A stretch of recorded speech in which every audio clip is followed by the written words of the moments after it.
Page number 82. A man named Diga Janu Amiyade Ludia once visited the Buddha Sigo Yaulagere and said, Venerable Sir, we are ordinary laymen. The Bidoduha Daman Ludiva Daman Luboguriva, ordinary laymen, leading the family life with wife and children. Zani Damaya Nebo Midazu Bowago Nitanja Ludiva didn't go. Would the Blessed One teach us? Blessed the partner, BLESS bless, EDTera, blessed One teach us.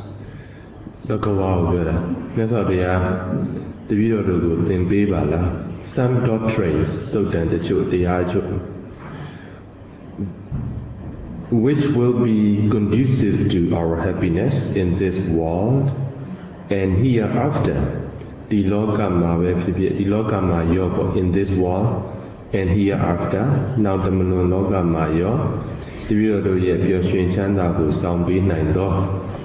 Titanado, Hopiado Vazudo, down my name. The Buddha tells him, that there are 4 things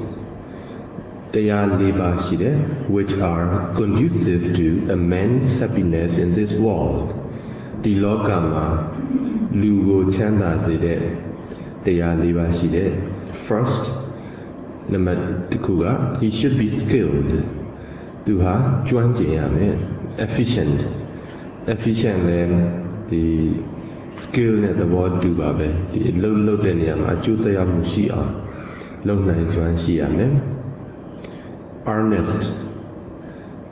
no say and energetic in whatever profession he is engaged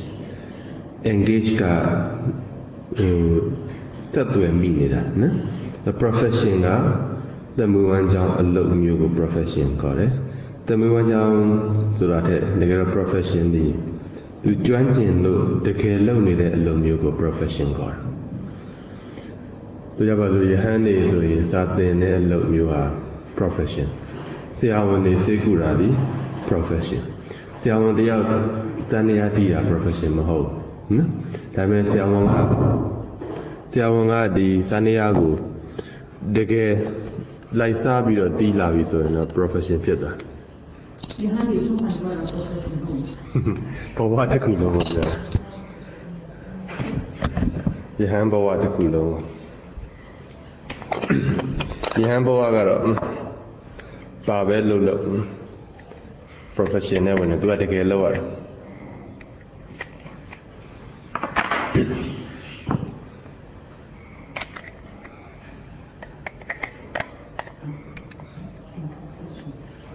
Battery kau ni kenal.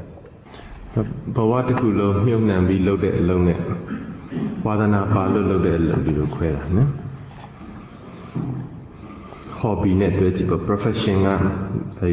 miom nambi load it alone.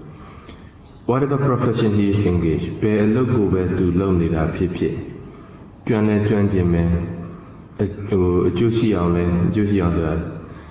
Pimia on the low night man. Now, Juju Sada Leshime. Now, Tete Leshime Suyin. And he should know it well. Pero, alone at the Lutis Hatiane. Pida Mapia, no? Taparamata. Tasuyin. Logama. The Chanda Saulama. Second, he should protect his income. သူရဲ့ဝင်ငွေကိုထိန်းသိမ်းရမယ် which he has thus earned righteously အဲ့ဒီလို thus အဲ့ဒီလိုနော် righteously တရားနိလန်းကြစွာ earned ရလာတဲ့ အဲ့လိုတရားနိလန်းကြဆိုတာရလာတဲ့ငွေကိုဝင်ငွေကိုထိမ့်သိမ့်ရမယ် which with the sweat of his brow က eyebrow ပြောတာနော်ဟို brow လို့ဖတ်တယ်ဒီက eyebrow ပါနော် brow ပါဒီမျက်ခုံး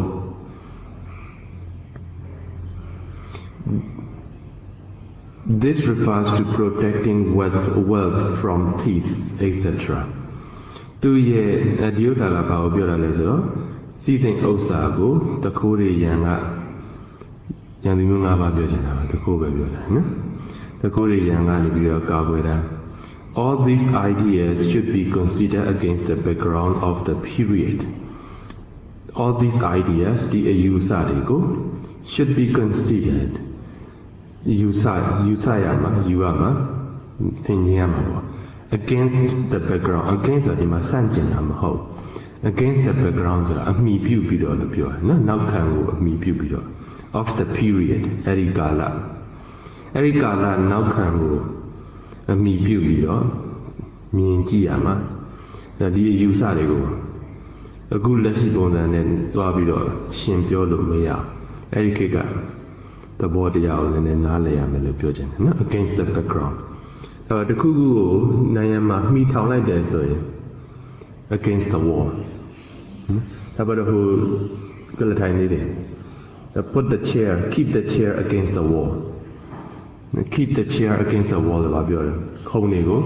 နိုင်ငံကိုမှီထားလိုက်တာပြောတယ်နော် Third တတိယတစ်ခုကHe should have good friends.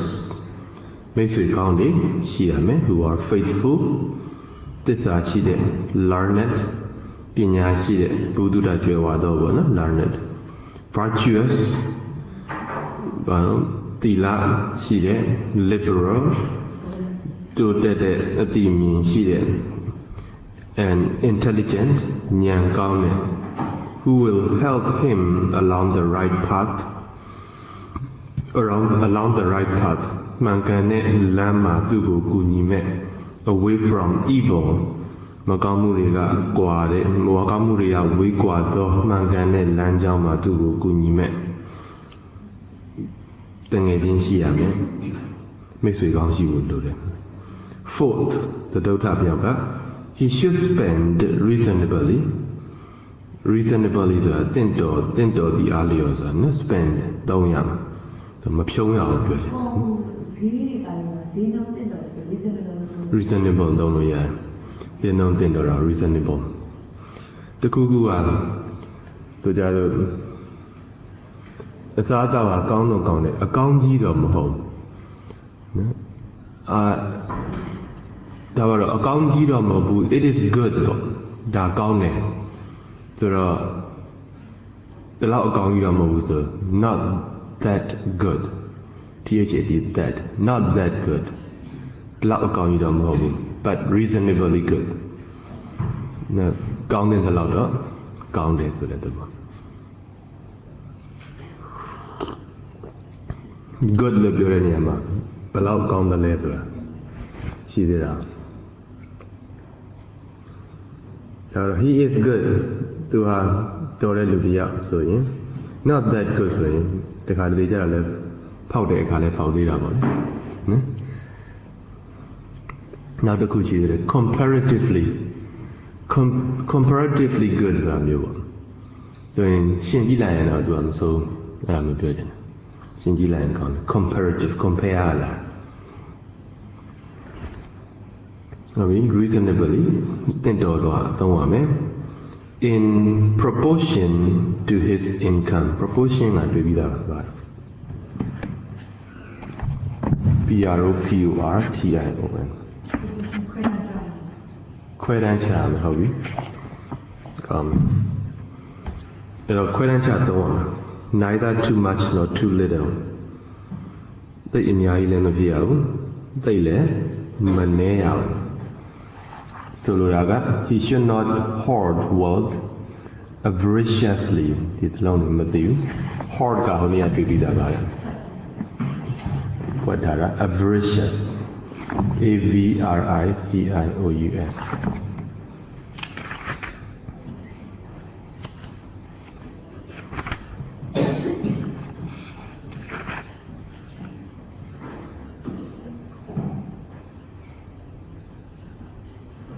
AVA, no? Sorry.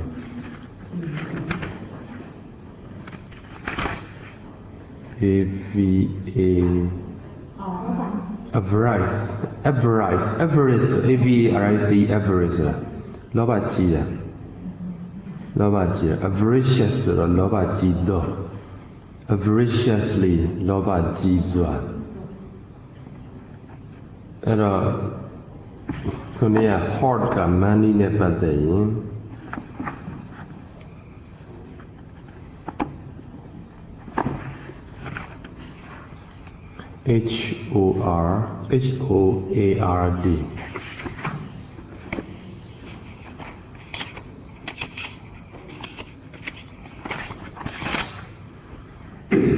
HOARD. Hard.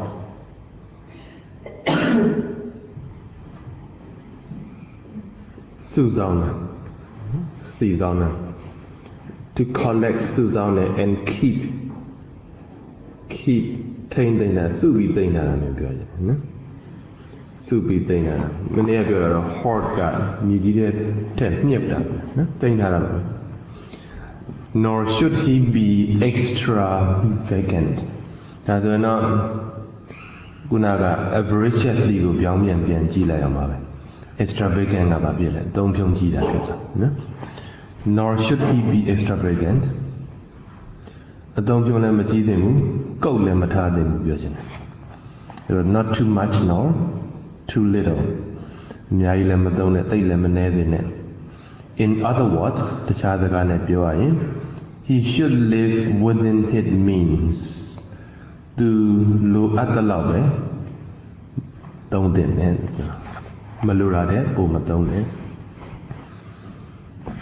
Daga Pisopambuama Chandabu Juzabu ye Bale Batamabaro Tranjin Buye, the Mane Juzabu ye, the Madon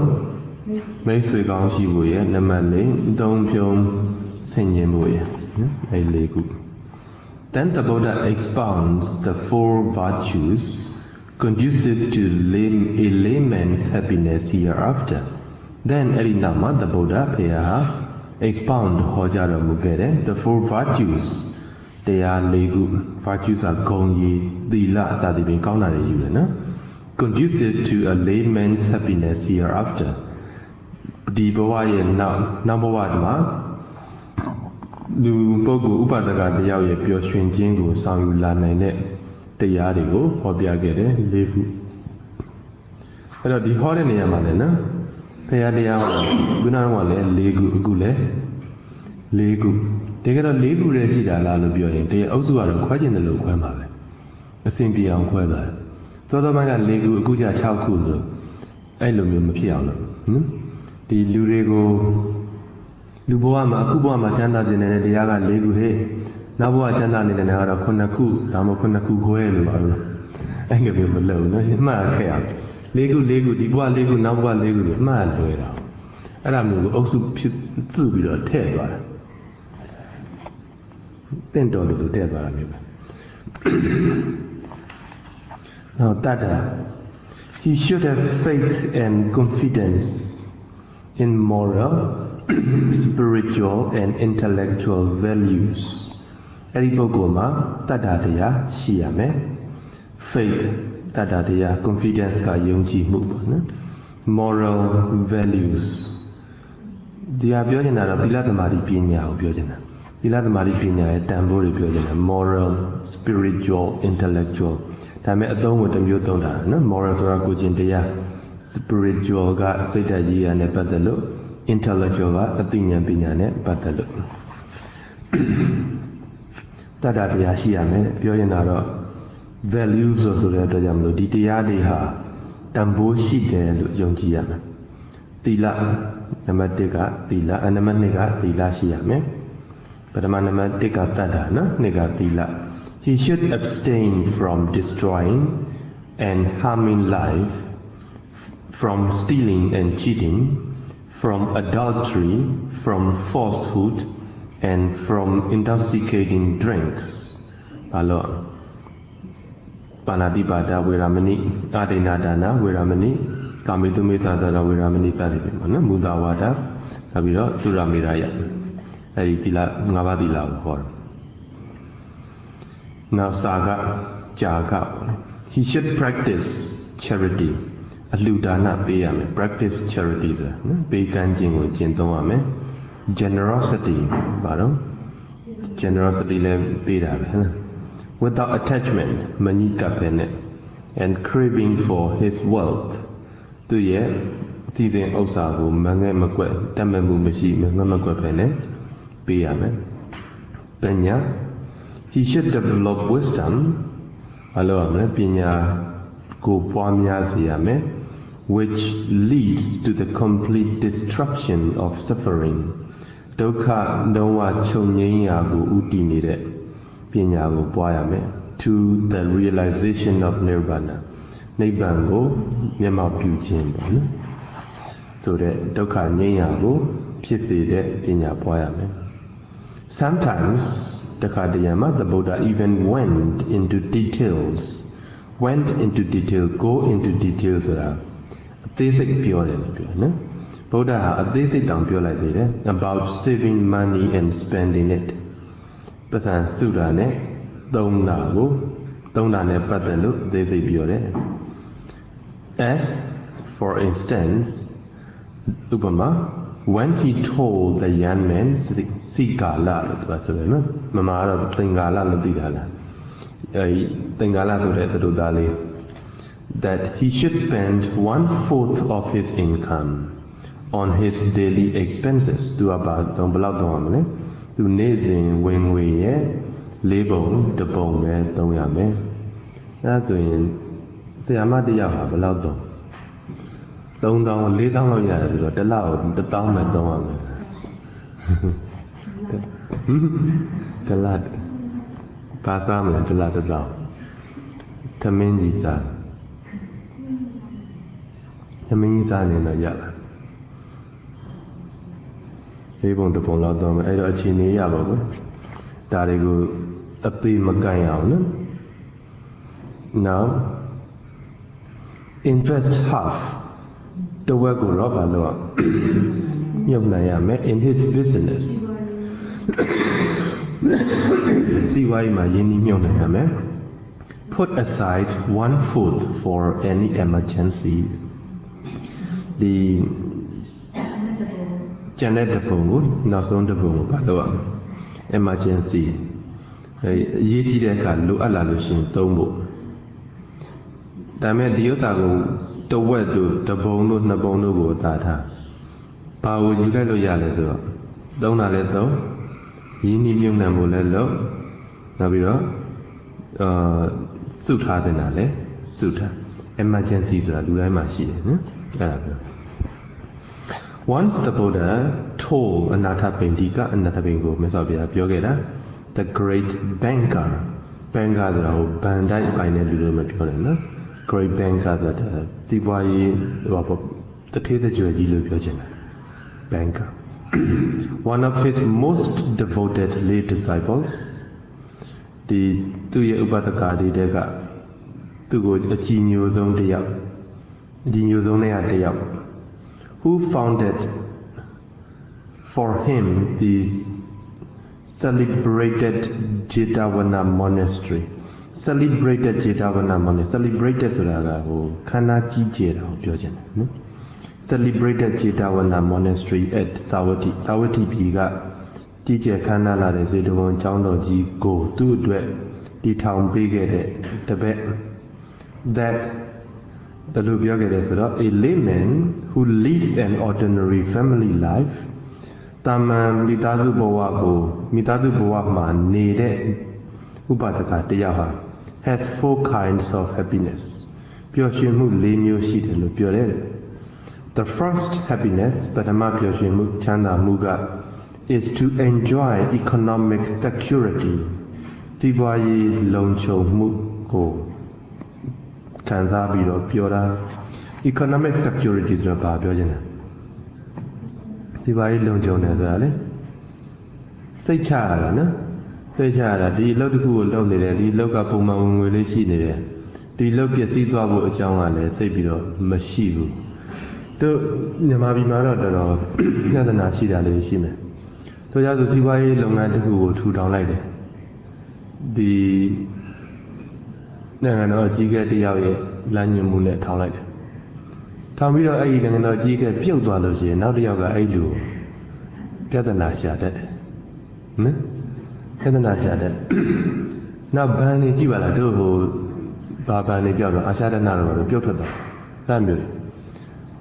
America Majaro, Bandaku. Bani a daily body, Baba Yabani. I a daily ha. Tower of we at a solution. I ban a daily through Bandagelumia, Pau Canwin Kaya and Pepe, Mila and Goy and Pepe the Cuckoo body. I love you, Piasi to other, shown what I so yen. Through Ted G. Bani the Kuma to Amakanda. Through shown like Hobanya. Hobanya let out the Sibaya, I ban Yale. To show knowledge in to take Gia Banya. To show knowledge better than to the Gia Banya, show knowledge in to the Gia Banshi and she, Majilo to Agilo solution. The Nagano Banga. Nagano Banga, the Luria Conea, I do pair pizza. Tanaji, Bania and Yairo, the Kua show me whole better Kua sweater. A Conea Benida. I do security local and insurance local. Insurance, I may have been in a Lopia Lolo. A Bandacuha. To do Balau shown daughter, Aribango, Bamatet and we are so shown the Ajal long machine. About the secure option. Now, Cardi is in a shop we go. Say young to the people. I the young lady to Valley, Erica also died in the Cardiculo, she the South of the area computer. Pharmacy. Machine Pudiamalo, Erica Target returned to Luala. Insurance company to 2% payment. Lower the Lopian payment. Eri to insure low card at 10 payment. Puzia machine. Insurance local. Sure piano a coma. Say Luria say a long chum. Our Milan owns the busy by the Todi Valley, Piado de Bari of Sweaty Amalo. Easily lash out Trotton. A long other aim, Tambua to Pianya. A long Baba Swim do far better. Pajigale, Rally Copy, I get ended of a dab. To meet on Macanino. The Drojima, social canon at PCs or Ashi, social mechanic at PCs or Ashi. Social canon at PC, Agunalo, Wigina shall wear Luya at PC. Social mechanic at PC, Agunalo, less on Varo, through Tambo Tar at PC. They get Tambo or Shijimashi. Ramia was secure for, no? Secure machine, economic security machine, Luam Mapioro, or sufficient wealth acquired by just and righteous means. Just the Yamiadara, and righteous the Yamiadara, you know? Justice or the government. Just and righteous means. The Yamiadara. Ni acquire yatare season sufficient wealth, sufficient of your low loud season, no? Atituka. The second is spending that wealth liberally on himself, his family, his friends and relatives, and on meritorious deeds. Liberally yadinyama papiojana.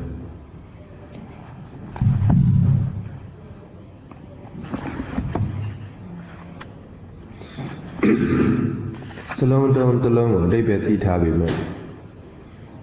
Sadema, they be done, Chini Majalus, Piangian. Liberally. Liberal, where they pay her. The child do the use side go laser go, Dalaya. Navido generously, generous. Yodo.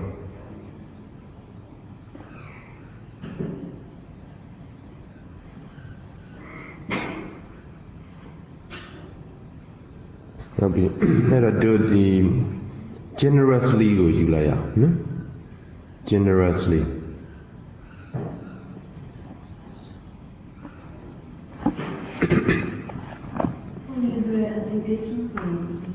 liberal education နဲ့ရှိတယ်ဒီမှာဟုတ်တယ်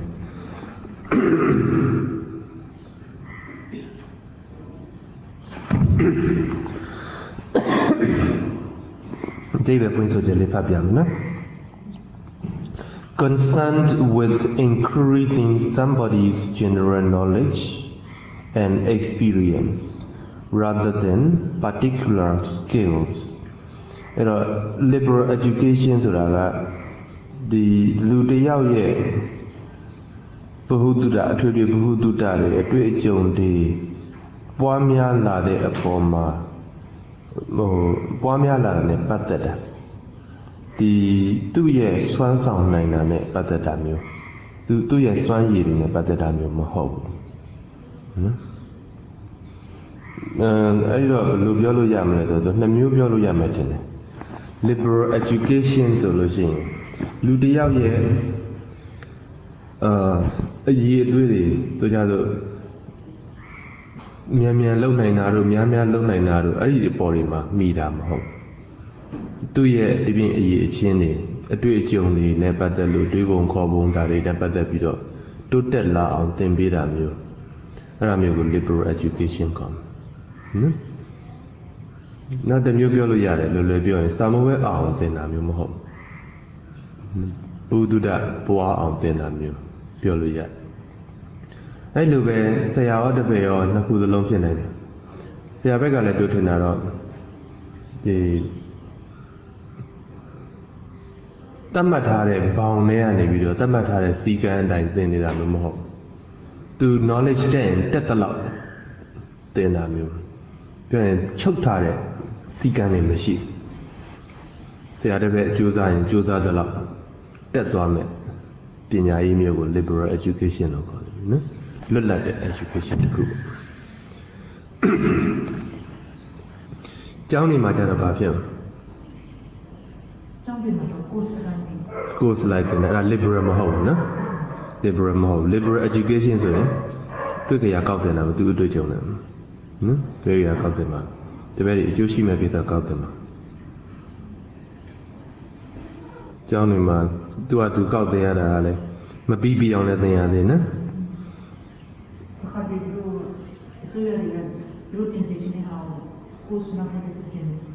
ပြန်ပြောင်းရတယ်ပြန်သင်ရတာကျောင်းသားကြီးကျူးရှိတာမရှိတာတဲ့သတ်မှတ်ပေးတာသင်ရ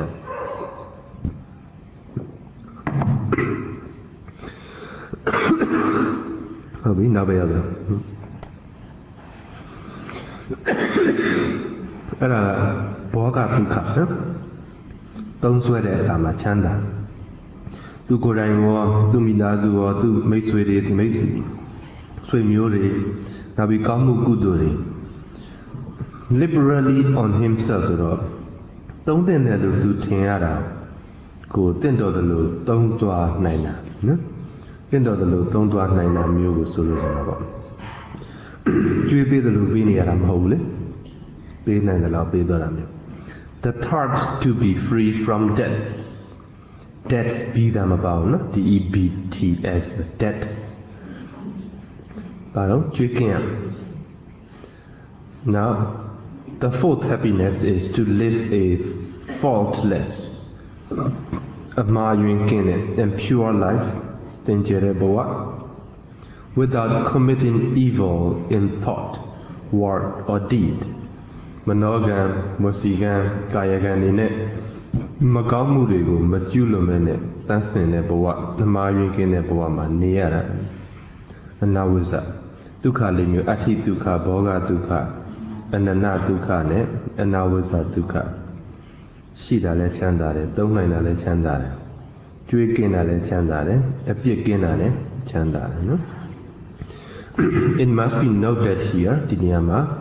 the debut in it that three of these kinds are economic ဒီထဲကဒီလေးချက်တွေကသုံးခုဟာစီးပွားရေးနဲ့ပတ်သက်တာ and that the Buddha finally reminded the banker ဒီတထေးကြီးကိုတတိပေးတယ် the economic and material happiness စီးပွားရေးနဲ့ရုပ်ပိုင်းဆိုင်ရာချမ်းသာတွေက is not what 1/16 part of the spiritual happiness arising out of faultless and good life. Amayun kindo kaumya de bawa takku gane phit la de the nan siat chanda mu ye 16 ပုံပုံတပုံအောင်မတန်ဘူးလို့တန်ဖို့မရှိဘူးလို့ပြောခြင်းတယ်ပေါ့နော် what 1/16th part ဒါပဲနဲ့တူပါတယ်16ပုံပုံတပုံအောင်မတန်ဘူးအဲ့လောက်တော့တန်ဖို့မရှိဘူးနောက်ဆုံး spiritual happiness ကိုပဲပြန်သွားတာပါပဲ from the few examples given above အထက်မှာပြထားခဲ့တဲ့ဒီဥပမာတချို့ကနေ one could see that the Buddha considered economic welfare, the economic welfare, siwaye longan deko Buddha ha usare as requisite for human happiness. Lu de ye chanda mu atwet, dukha atwet, lo at de aya de usare. But that he did not recognize progress as real and true if it was only material. If it was only material, တကယ်လို့အဲ့ဒါဟာရုပ်ကြီးတတ်တဲ့ဖြစ်ပဲဆိုရင်စက်ကြည့်မယ်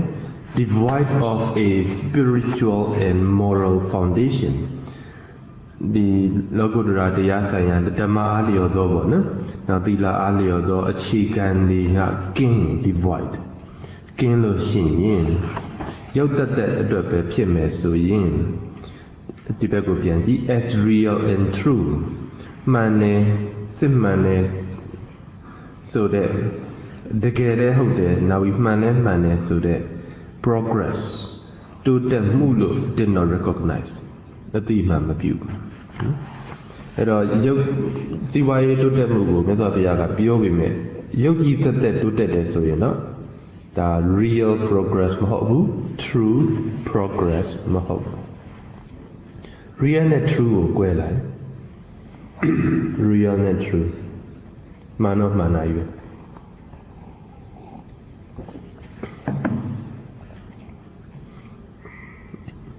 ဒုတိယကတရေမြင်ခဲ့တယ်လို့ပြောရင်အဲ့တရေကိုတကယ်မြင်တာလားစိတ်ထင်တာလားအဲ့ဒါက real and real နဲ့ဆိုင်နော်စိတ်ထင်တာဆိုရင် not real တကယ်မြင်တာဆိုရင် real အဲ့ဒါကိုသူမြင်ခဲ့တဲ့အတိုင်းပြန်ပြောတာဟုတ်ရဲ့လားမမြင်မဲနဲ့ပုံပြောကောင်းနဲ့ပြောတာလားအဲ့ဒါ true နဲ့ untrue နဲ့ဆိုင်နော်မှန်တော့မှန်ဆိုတော့ဘယ်လိုမှန်တာလဲရှိ相对嘛，那变成提供性 true or real and unreal。那မှန်လား true or false တော့မှန်လားမမှန်ဘူးလား true or false တော့ real က unreal နဲ့ဆန့်ကျင်ဘက် true က false ရဲ့ဆန့်ကျင်ဘက်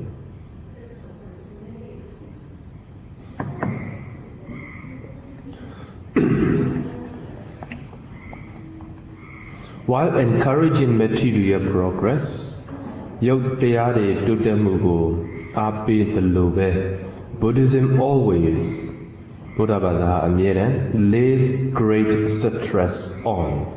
lays stress on ဆိုတာဖိအားအထင်ထွန်းပြတယ်ပြောချင်တယ်အထူးပြုပြီးပြောတယ်လို့ပြောတာနော် stress ဆိုတာဖိတာ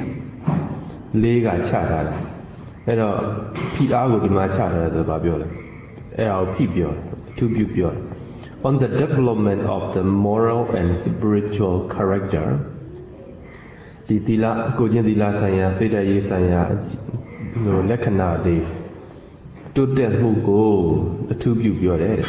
for a happy peaceful and contented society ပျော်ရွှင်တဲ့ချမ်းသာတဲ့လူပေါင်းအဖွဲ့အစည်းငြိမ်းချမ်းတဲ့လူပေါင်းအဖွဲ့အစည်းနောက်ပြီးတော့ content ဆိုတာပါနော် content ဆိုတာရောင်ရဲတာနော်ရောင်ရဲတဲ့လူပေါင်းအဖွဲ့အစည်းကိုလူပေါင်းအဖွဲ့အစည်းအတွက်မြတ်စွာဘုရားကဒီ moral နဲ့ spiritual character တွေကိုဖိပြောပါတယ်အဲ့တော့ content ရောင်ရဲတာကိုနော်ရောင်ရဲတာကိုတော်တော်များများလူတွေဘုန်းကြီးတွေပါဝင်ရောင်ရဲတာပြင်းတာနဲ့ရောနေတယ်လို့ထင်တာပြင်းတာနဲ့ရောင်ရဲတာနဲ့ ဒီလောက်ပဲတော့ပါပြီကွာတကယ်သူအတွင်းစိတ်ကမလှုပ်ရှင်တော့ပြင်း content ဖြစ်တယ်ကျောင်းသားတစ်ယောက်ကဆရာ10တန်းကျောင်းသားတစ်ယောက်ကငါတော့ဆရာဝန်မဖြစ်ချင်ပါဘူးတာမန်ပွဲရရင်တော့ပါပြီဆိုရောင်ရဲတာမဟုတ်ဘူးနော်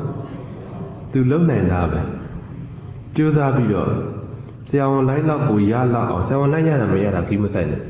ဆရာဝန်လိုင်းရတာမရတာကြီးမဆိုင်နဲ့သူကြက်နိုင်တဲ့လောက်အစွမ်းကုန်မှတ်နိုင်တဲ့လောက်အစွမ်းကုန်သင်နိုင်တဲ့လောက်အစွမ်းကုန်သင်တာမျိုးကတော့လောက်ပြီးတော့မှရောင်ရဲတာမရောင်ရဲတာကတစ်ပိုင်းရတာနဲ့မရတာပေါ့နော်ရောင်ရဲတာကိုပြင်းတာနဲ့ရော့ရော့အဲတော့ဗုဒ္ဓဘာသာကြောင့်လူတွေဆင်းရဲရတယ်ဆိုမခံရဲနိုင်ဗုဒ္ဓဘာသာကြောင့်လူဆင်းရဲတာမဟုတ်လူတွေကဗုဒ္ဓဘာသာလွဲသုံး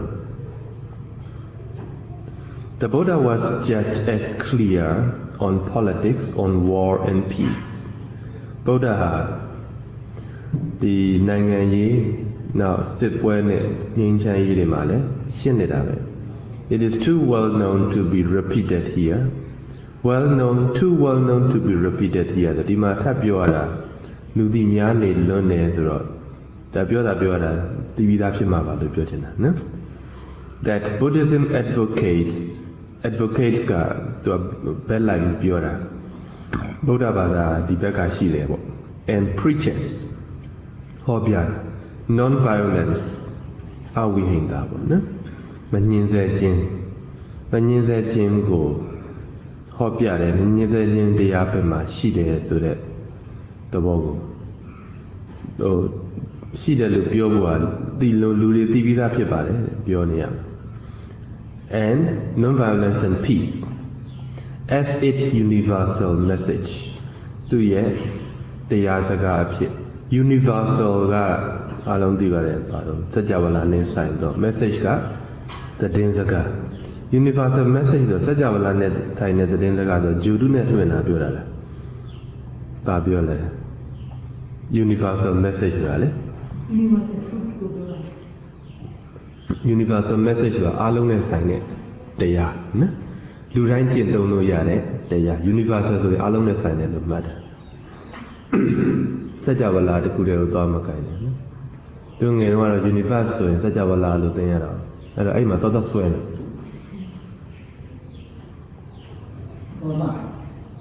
ဟိုဟာစတာမဟုတ်ပြီးတော့မယ်လေ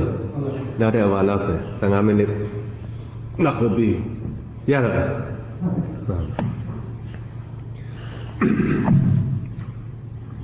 ဲ့တော့ universal ဆိုရင်အားလုံးနဲ့ဆိုင်တဲ့ message နော် universal တရားစကားလို့သတင်းစကားလို့မယူပဲတရားလို့ယူ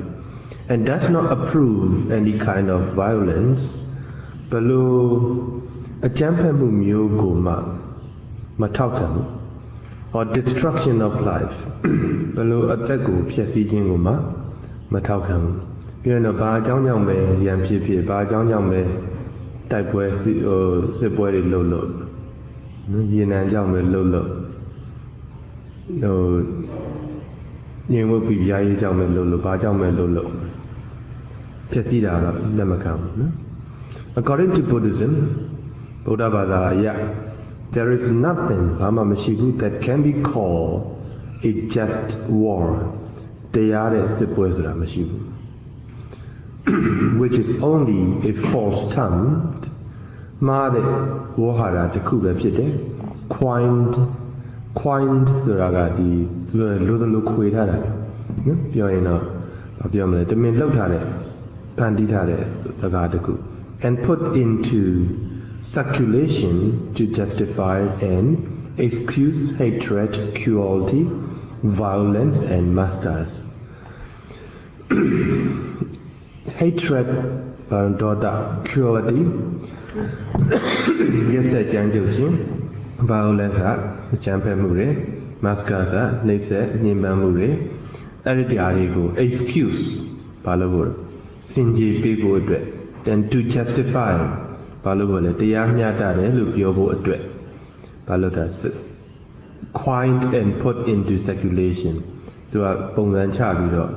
အသုံးချလိုက်တာမျိုးပြောချင်တယ်နော် ဒီမျက်စိထဲမှာပါမြင်မလဲဆိုတော့သူ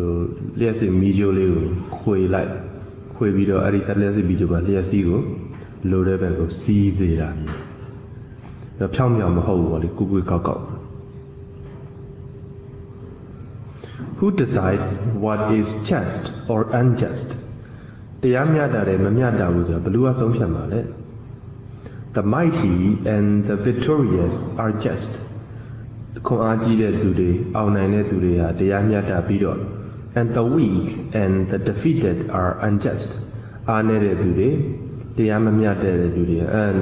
အရှုံးနိမ့်တဲ့သူတွေဟာတရားမမျှတဘူးလို့ပြောကြတာပဲဒါတော့ဟုတ်တာပဲနော်ဒုတိယကမ္ဘာစစ်တုန်းကလည်းနိုင်တဲ့ဘက်ကပဲဒီ propaganda တွေပေါ့လေဒီဗီဒီယိုတွေထုတ်ရုပ်ရှင်တွေထုတ်ပေါ့မျိုးမျိုးပြောကြတာပဲအားကြီးတဲ့သူကအားနေအရှုံးဖြစ်သွားမြန်မာနိုင်ငံကိုလွတ်လပ်ရေးပေးတော့ဟိုကအင်္ဂလိပ်ကမြန်မာတွေကိုဟိုပြောတယ်တဲ့ကိုကျော်အောင်ဆန်းကိုပြောတယ်ဟုတ်မဟုတ်တော့မသိပါဘူး။မြန်မာတွေအင်္ဂါတော်မတက်တတ်သေးတာကွာငါတို့ယဉ်ကျေးအောင်လုပ်ပေးနေတာလွတ်လပ်ရေးမလို့ချင်မှလည်းဟုတ်လို့ပြောဘူးလေ။သူတို့ကပဲလာယဉ်ကျေးအောင်လုပ်ပေးရတယ်လို့အားကြီးတော့လေ။အဲတော့မြန်မာလည်းဗာနဲ့သုံးနေတာဒုက္ခနောင်းနဲ့သုံးနေတာဟုတ်တယ်မဒုက္ခနောင်းနဲ့သုံးတယ်စဉ်းစားကြည့်ငါပြီးနဲ့သမင်းစားပြီးတော့လက်ကိုရေမဆေးပဲနဲ့ဒုက္ခလေးနဲ့ချစ်ကြည့်ကြမှာဘယ်လောက်ပြောင်းမလဲလို့တော်ပါရင်ပြောတော့ Our war is always just ငါတို့ရဲ့စစ်ပွဲအမြဲတမ်းတရားမျှတတယ် and your war is always unjust မင်းတို့ရဲ့စစ်ပွဲကတော့အမြဲတမ်းတရားမမျှတဘူး Buddhism does not accept this position ဗုဒ္ဓဘာသာဒီပုံစံမျိုးလက်မခံ The Buddha not only taught non-violence and peace ဗုဒ္ဓဟာnon-violence မငြင်းဆဲရေးနဲ့ peace ငြိမ်းချမ်းရေးကိုသာသင်ပေးတာမဟုတ်ဘူး but he even went to the field of battle itself ဘာလို့စစ်ပွဲကြီးစစ်မြေပြင်ပေါ့လေ the field of battle စစ်မြေပြင်ကိုတောင်မှသူကိုယ်တိုင်သွားပြီးတော့ and intervened personally ကိုယ်တိုင်intervene ကပါဝင်ပြီးတော့ဟန်တားခဲ့တယ်ဟန်တားရဲဆိုတော့ဝင်နှောက်ရှက်တာကိုပြောချင်တာနော် intervene ကနှောက်ရှက်တယ်ဆိုပြီးမြတ်စွာဘုရားဟိုပြည့်စွဲဒီပြည့်စွဲလို့ထင်လို့မရရပ်သွားအောင်လုပ်တာ and prevented war စစ်ပွဲကြီးကိုကာကွယ်ခဲ့တယ် As in the case of the dispute between the Sakyas and the Koliyas တကြမျိုးနွယ်နဲ့ကောလိယမျိုးနွယ်တို့ရဲ့ကြားကမဖြစ်တော့ dispute အငင်းအခုံကိစ္စနဲ့ပတ်သက်ပြီးစစ်ဖြစ်ရတာဟုတ် who were prepared to fight over the question of the waters of the Rohini the question of the waters ဆိုမေးခွန်းလို့မပြန်နဲ့ရေပြဿနာနော် Rohini မြစ်ကရေပြဿနာနဲ့ပတ်သက်ပြီးတော့ over the question ပြဿနာနဲ့ပတ်သက်ပြီးတော့တိုက်ခိုက်ဖို့ပြင်ဆင်ထားကြတဲ့တက္ကရာနဲ့ကောလိယတွေရဲ့ညှင်းခုန်မှုကိစ္စနဲ့ပတ်သက်ပြီးတော့မြတ်စွာဘုရားစစ်ပွဲကိုတားမြစ်ခဲ့တယ် and his words နဲ့ပြီးတော့သူ့ရဲ့စကားတွေဟာ once prevented တခါတော့ကကာကွယ်ခဲ့တယ် King Ajatasattu အသာတကို from attacking the kingdom of the witches ဝိဇ္ဇီတွေကိုတိုက်ခိုက်မဲ့ကိစ္စကိုကာကွယ်ပေးခဲ့တာ In the days of the Buddha ဗုဒ္ဓရဲ့လက်ထက်တုန်းက as today ဒီနေ့မှာလိုပဲ there were rulers အုပ်စိုးသူတွေရှိတယ် who governed their countries unjustly သူတို့ရဲ့နိုင်ငံတွေကိုတရားမမျှတစွာမတရားစွာအုပ်ချုပ်နေတဲ့အစိုးရအုပ်ချုပ်နေတဲ့အုပ်စိုးသူတွေရှိတယ်နော်ဒီနေ့လဲဘုရားရဲ့တက်ကလည်းရှိတယ်People were oppressed and exploited. လူတွေဟာဖိနှိပ်ခံထားရတယ် exploit ဆိုတာကုတ်သွေးအဆုပ်ခံရတယ် tortured ဘာဖြစ်လို့ညှင်းဆဲခံရတယ် and persecuted ဘာဖြစ်လို့ persecute ကဟိုတိုင်းရကခေါင်းပြတ်တတ်တယ်ပြောတယ်ကြည့် treat badly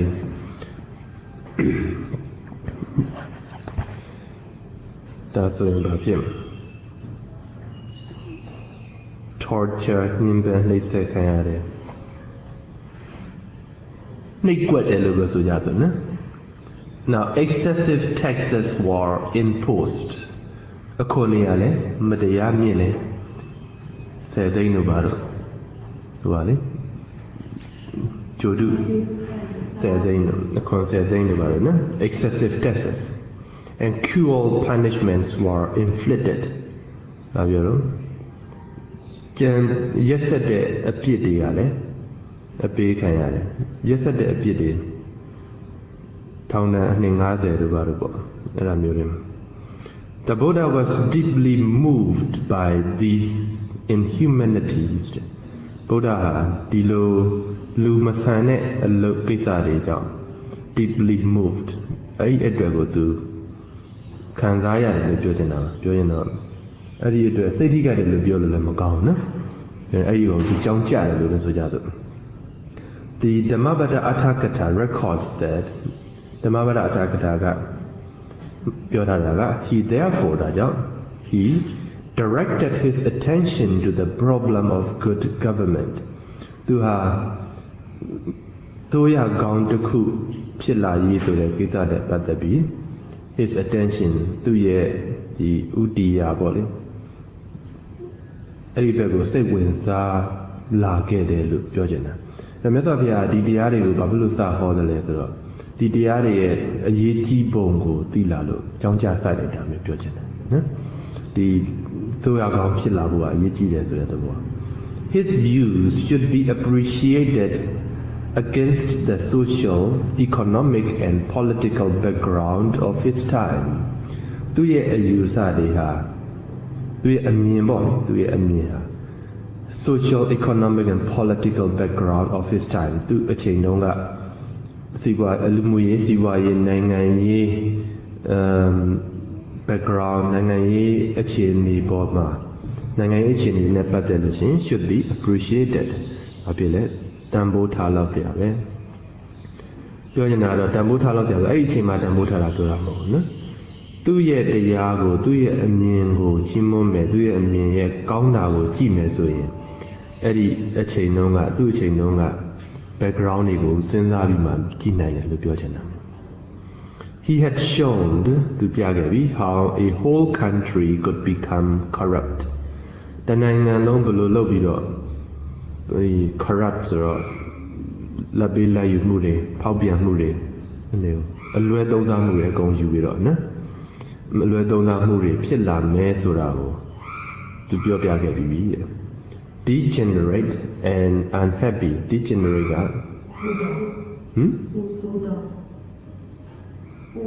ကပိုဆိုးလာ and unhappy မပျော်ဖြစ်လာတယ် corruption ဆိုတာသိရနော်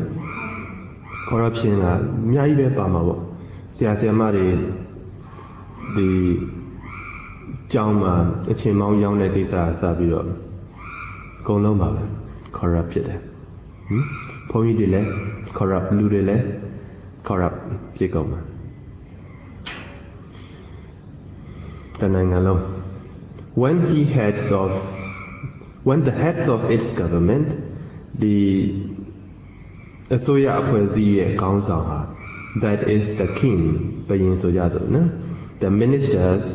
ဝန်ကြီးတွေ and administrative officers အုပ်ချုပ်ရေးပိုင်းကအရာရှိတွေ become corrupt and unjust ဖောက်ပြန်လာမယ်နော်နောက်ပြီးတော့တရားမျှတမှုမရှိဖြစ်လာမယ်ဆိုရင်တနိုင်ငံလုံးဒီလိုမျိုးတွေဖြစ်ကုန်တော့မှာ for a country to be happy နိုင်ငံတစ်ခုချမ်းသာဖို့ဆိုရင် it must have a just government ဘာဖြစ်ရမလဲဒီတရားမျှတတဲ့အစိုးရရှိရမယ် how this form of just government ဒီလိုတရားမျှတတဲ့အစိုးရပုံစံမျိုးဟာ could be realized နားလည်ရမယ်ဆိုတာ is explained by the Buddha ဘုရားကရှင်းပြခဲ့တာ in his teaching of the 10 duties of the king ဘုရင်ရဲ့တရားတာဝန်10ရပ်တသရာဇဓမ္မနော်10ခုမင်းညတရား10ပါးပြောတာပါ as given in the Jataka text Jataka တရားထဲမှာ Jataka စာအုပ်တွေထဲမှာရှိတဲ့ပေးထားတဲ့အတိုင်းဒီလောက်ပဲရလိုက်ရအောင်နော်သူတို့ဘယ်လောက်ကြံသေးလဲ